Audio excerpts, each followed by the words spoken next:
Hello friends, welcome to my class.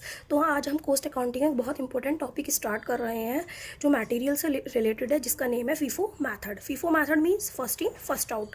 जो भी हमारे स्टोर में मटेरियल पहले आएगी हम उसको पहले ही इशू करेंगे उसके कॉस्ट प्राइस पे, डैट इज़ फीफो मेथड। तो फीफो मेथड से रिलेटेड हम एक क्वेश्चन करेंगे। तो आइए करते हैं। From the following particulars prepare store laser adopting FIFO method. तो फीफो मेथड का भी क्वेश्चन है, मटेरियल परचेज करी, मटेरियल इश्यूड। तो 2016 में मार्च 2 को मटेरियल परचेज करी 100 units at the rate of 10। मार्च 16 को 200 यूनिट्स परचेज करी 15 रेट। एंड मार्च 20 को 100 यूनिट्स परचेज करी एट द रेट ऑफ 20। मार्च 5 को इशू करी है 50 यूनिट्स एंड मार्च 25 को 200 यूनिट्स स्टार्ट करते हैं, 200 यूनिट्स इशू करी है। तो फीफो मेथड स्टार्ट करते हैं फर्स्ट इन फर्स्ट आउट। तो फीफो मेथड में सबसे पहले हम 2016 ईयर लिखेंगे, उसका परफॉर्मा रेडी करेंगे। मार्च 2 को सबसे पहले हमने क्या करी, परचेज करी 100 units at the rate of 10। तो हमारी कितनी अमाउंट हो गई, 1000। इशू हमने कुछ करी नहीं है मार्च 2 को, तो बैलेंस की कितना आ गया, 100 units at the rate of 10, 1000।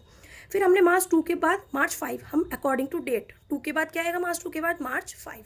तो हमने 50 यूनिट्स इशू करी एट द रेट ऑफ 10, तो 500 हो गया। तो हमारा बैलेंस कितना हो गया, 100 यूनिट्स पहले से थी, 50 यूनिट्स और आ गई एट द रेट ऑफ 10, 500। फिर मार्च 5 के बाद मार्च 16 हमने 200 यूनिट्स परचेज करी है eight the rate of 15। 200 units purchase करी एट द रेट ऑफ 15, कितना हो गया, 3000। तो हमारा बैलेंस कितना हो गया, 50 यूनिट्स हमारी थी 10 वाली 500, 200 और आ चुकी है, 200 यूनिट्स 15 रुपीज़ 3000। तो हमारा मार्च 20 को अब क्या हुआ, मार्च 20 को हमने 100 यूनिट्स और परचेज करी हैं 20 वाली, तो 2000 हो गया।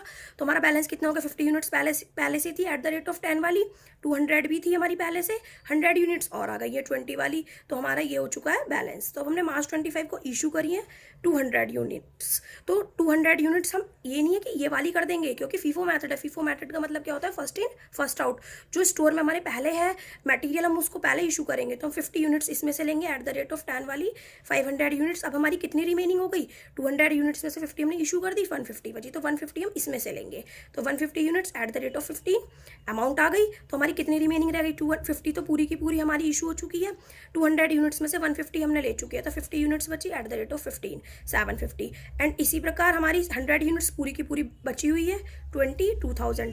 तो हमारा यूनिट्स कितनी टोटल रिमेनिंग है क्लोजिंग स्टॉक में, 150, और उसकी उनकी अमाउंट कितनी है, 2750। सो यदि आपको मेरी क्लास अच्छी लगी हो तो प्लीज़ कमेंट बॉक्स में मुझे बताइएगा और लाइक एंड सब्सक्राइब कीजिएगा। और यदि कोई डाउट है तो प्लीज़ मुझे बताइएगा। Thank you so much.